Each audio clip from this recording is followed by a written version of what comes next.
pero no le quita mérito el esfuerzo empírico que han hecho, digamos, de constatar, ¿no?, cómo está esa correlación econométrica entre distribución y crecimiento, sobre lo cual realmente creo que es una observación ya hecho bastante interesante.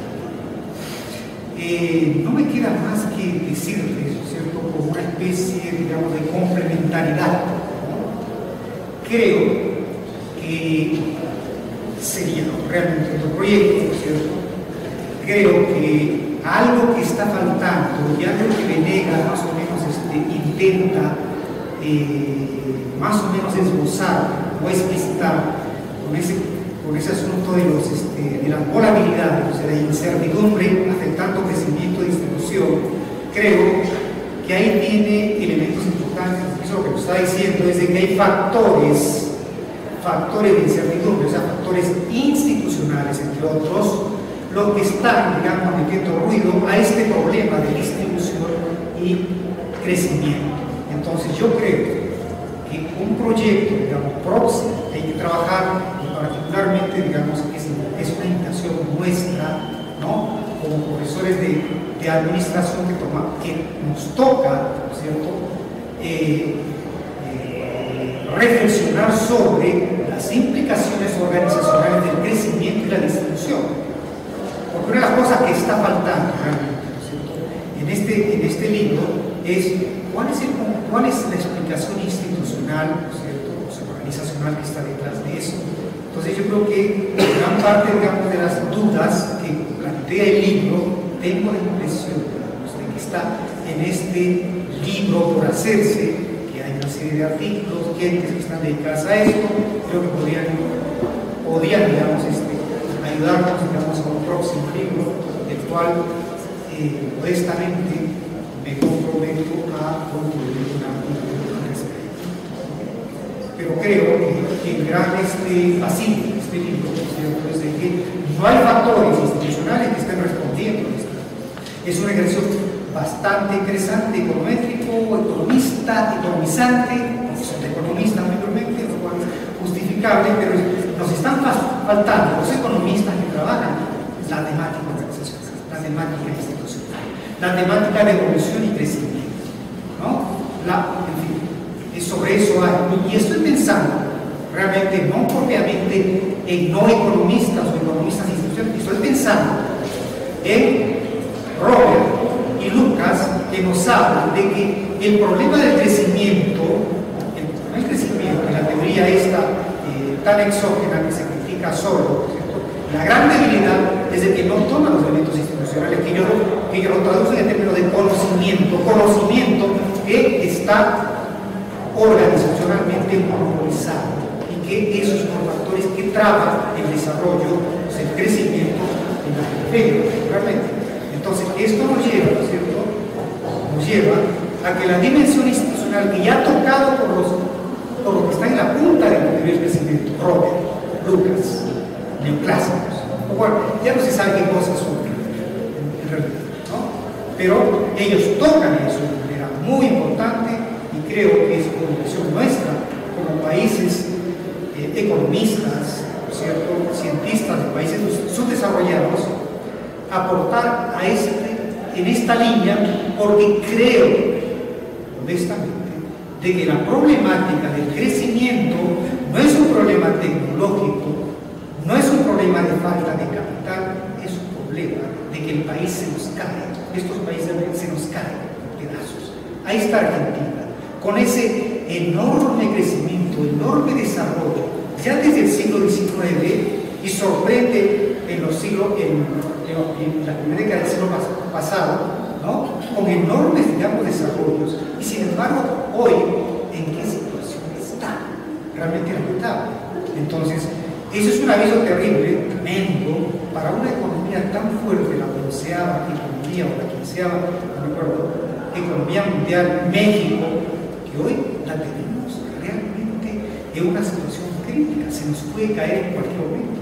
Y los economistas, los administradores, creo que tenemos la obligación, digamos, de dar cuenta de estas cosas.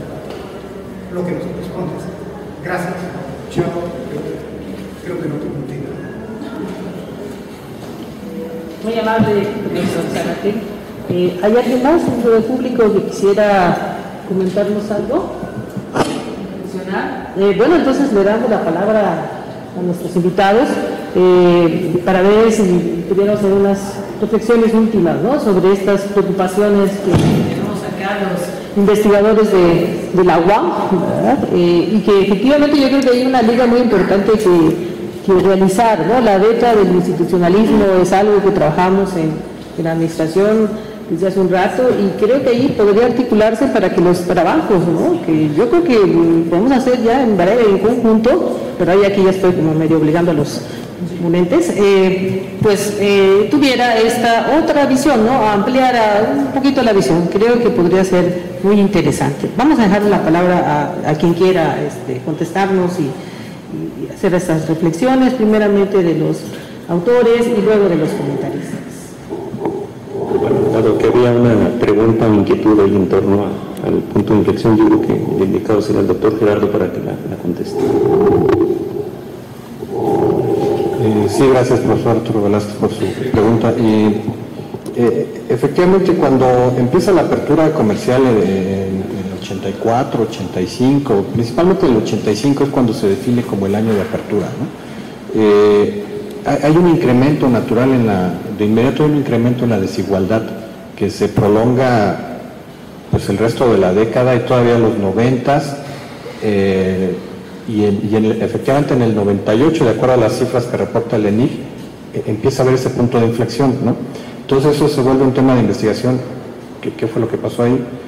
Y principalmente podríamos decir que es la tasa de retorno de la educación, ¿no? Cuando empieza la apertura, se esperaba, comentaba yo, una mayor demanda por la mano de obra no calificada, por ser quien soportaba lo que se le consideraba en aquel entonces el sector comercial, como pudiera ser la agricultura o los productos manufacturados con bajo nivel de tecnología. Entonces esperaba que allí se concentrara la demanda de exportaciones. Y efectivamente así fue, pero no fue el impacto suficientemente fuerte. Y sin embargo hubo una mayor demanda por, vamos a decir, servicios, por ejemplo, ¿no? O productos manufacturados, pero ya con intensidad de capital. Y eso supera la demanda, pues, de la misma demanda de la mano de obra no calificada. Entonces, por consiguiente, hay un incremento en la tasa de retorno de la educación. Y comentaba yo que el ingreso promedio en esos años, entre el 84 y 94, 98, cayó el ingreso promedio en todos los sectores, ya una vez deflactando y demás. Pero sin embargo, en términos relativos, sí hay una ganancia en la mano de obra calificada con respecto a la mano de obra no calificada. Y en realidad eso es lo que crea la desigualdad. Sabemos que en México la diferencia entre salario calificado y no calificado puede ser muy amplia, ¿no? Mucho mayor que en países desarrollados. Y si todavía esa diferencia la incrementamos con estos efectos que generó la apertura, pues creció todavía más la desigualdad. Después hay un incremento ya notorio en la oferta de mano de obra calificada.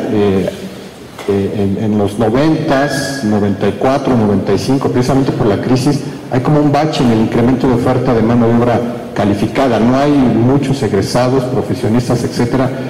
Después ya empieza a haber un incremento mayor.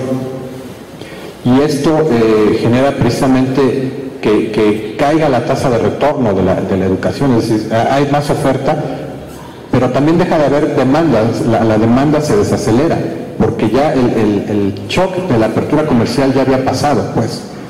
Y esto hace que caiga la tasa de retorno de la educación y que se reduzca el gap entre mano de obra calificada y no calificada.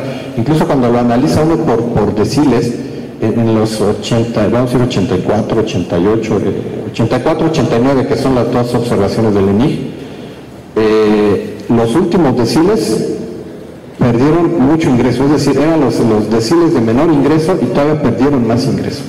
Y los deciles de mayor ingreso, el último decil incrementa. Eso es bien notorio cuando lo analiza uno por deciles, ¿no? Dice uno, pues aquí está la clave, pero a su vez está asociado con la educación, es decir, pues tenemos que reconocerlo, los deciles de mayor ingreso, pues también son quienes tienen mayores facilidades de acceso a la educación que deciles con menor ingreso, y pues bueno, esto inmediatamente afecta la tasa de retorno. Pero después de los 90, vamos a decir ya después del 98, etcétera, se invierte, es decir, ve uno los deciles y el último decil, el de mayor ingreso es el que pierde, y el de menor ingreso es el que empieza a ganar un poquito más, ¿no? Y ahí viene la respuesta. Y también viene la respuesta, ve uno la tasa de retorno en el sector servicios. Después de los, ya finales de los 90, empieza a reducir la tasa de retorno del sector servicios, pero a su vez tiene que ver con la educación, porque el sector servicios demanda más mano de obra calificada, pero en el momento en que cae la tasa de retorno de la educación, pues también cae la tasa de retorno en el sector servicios, ¿no? Y en el momento en que se empieza a nivelar la tasa de retorno de la mano de obra no calificada, el sector agrícola también se empieza a compensar ya un poco más. Y esto es en realidad lo que genera el punto de inflexión, ¿no? Este juego de oferta y demanda de mano de obra calificada y no calificada.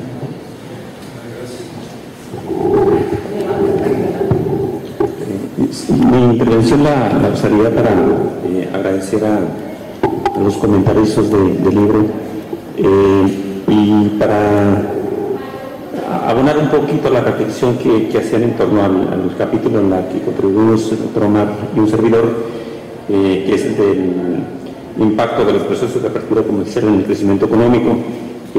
Un punto a resaltar que mencionaba nuestro comentarista es por qué se da esa trampa de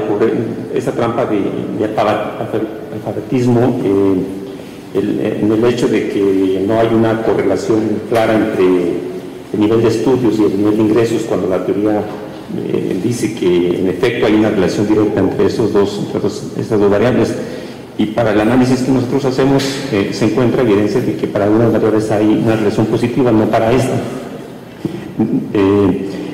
Una posible explicación tiene que ver con el hecho de que los retornos de la educación, específicamente para América Latina, no responden a la teoría en función de que el espacio donde se desempeña esta mano de obra, entre comillas, calificada o educada, está en un espacio donde los bienes de producción no son bienes de producción de alto nivel agregado. Es decir, tenemos un paso dado en el sentido de que sí tenemos reactivado el gasto, entre comillas, en educación, digo entre comillas porque no es el suficiente, pero aun cuando hay gasto en educación o hay acumulación de conocimiento, no hay un avance en la producción o en la creación de bienes de producción de alto nivel agregado. Por ende, yo tengo mi mano de obra calificada trabajando en lugares donde no se están haciendo bienes duraderos o bienes, como ya lo estoy repitiendo, y por consecuencia entonces no hay un retorno al ingreso de estos individuos. Parecería ser que da lo mismo que esté con un nivel de preparatoria que con un nivel de licenciatura. Es lo que está tratando de decir ese resultado, porque ambos están desempeñando en promedio la misma actividad, para el caso de países de América Latina, no así para países desarrollados, donde su nivel de producción tiene incorporado seguramente mayor nivel de procesos de innovación, donde requieren mano de obra mayor calificada, y por lo tanto allá sí serían los retornos positivos, como lo dice la literatura. Yo cerraría entonces mi intervención pues agradeciendo este evento, porque me parece de mucho contenido, ya no se diga académico que lo tiene directamente, sino de esa interacción que puede haber entre distintos compañeros, ya sea de índole de investigación, de estudiantes, de profesores de otras escuelas, y creo que entonces estamos haciendo el ejercicio que el propio libro se proponía, de analizar un ambiente globalizado, cómo ese ambiente globalizado le pega a un desempeño económico, y no solamente eso, cómo le pega entonces a un entorno de individuos que nos dedicamos a lo mismo. Pues cierro mi intervención agradeciendo esta organización, y seguramente no será la única. Muchas gracias.